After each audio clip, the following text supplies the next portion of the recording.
İmam Hüseyin əleyhissalamın Kərbəlasının barəsində danışırıq və İmam Hüseyin əleyhissalam səbri təəccübə gətirdi və Kərbəla şəhidləri və xanım Zeynəb.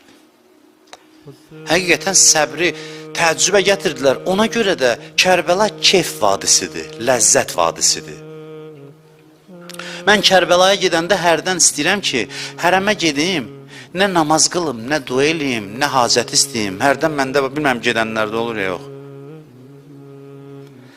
Bəzi günlərdə elə bir hal olur məndə ki, bir dəfə qismət olsa gedəndə, gedin oturun zərihin yanında, ləzzət alın. Görsən ki, başdan ayağa hərəm ləzzətə qərq olub. Vallahi belədir. Kərbəlada belə bir hal var. Bir son nəyin ləzzətidir? O aşiqlər ki, səbirdən orada ləzzət alıblar, həmin məkanda ol, bax, o sirayət eləyib ora, gedirsən, sən də düşsən o ləzzətin təsirinə. Adam hərdən Kərbəlaya sırf ləzzət üçün getmək istəyir, vallahi. Gedin müşahidə eləyəsən, heç bəzən hacət üçün istəmirsən, çox vaxtı Kərbəlada ümumiyyətlə hacət çox yada düşmür. Çünki ləzzət vadisidir. Ləzzət vadisidir. Ora qədəm qoyanda bir dəfə zərihə elə ləzzət niyyəti ilə baxın görəcəksiniz. Hərdən adam bir şeydən ləzzət almaq istəyəndə verir adam ona görə.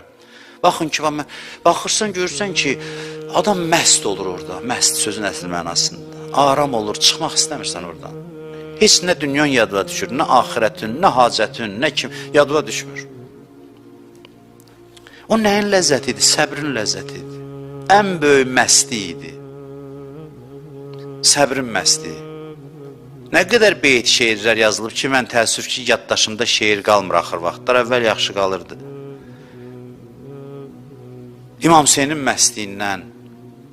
Bunlar elə belə şairanə sözlər deyil, halının həqiqətidir. Mən ona görə də şairləri dəvət edirəm ki, Kərbəlanın ancaq müsibətindən yazmasın, məstiyindən yazsın, ləzzətindən yazsın. Səbrin ləzzətini vəsf eləsin ki, səbirdə nə qədər ləzzətlər var. Ləzzətini tərif eləsin.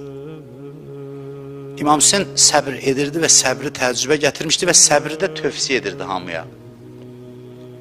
Səhabələrə deyirdi, mən görmüşəm, deyirdi, dayanmışdı meydanda, deyirdi, səbrən ya bənil kiram, səbr eləyin ey kəramətli kişilərin övladları, az qalıb ki, siz Allahla görüşə gedirsiniz. Aşura gecəsinin ləzzəti nə qədər idi?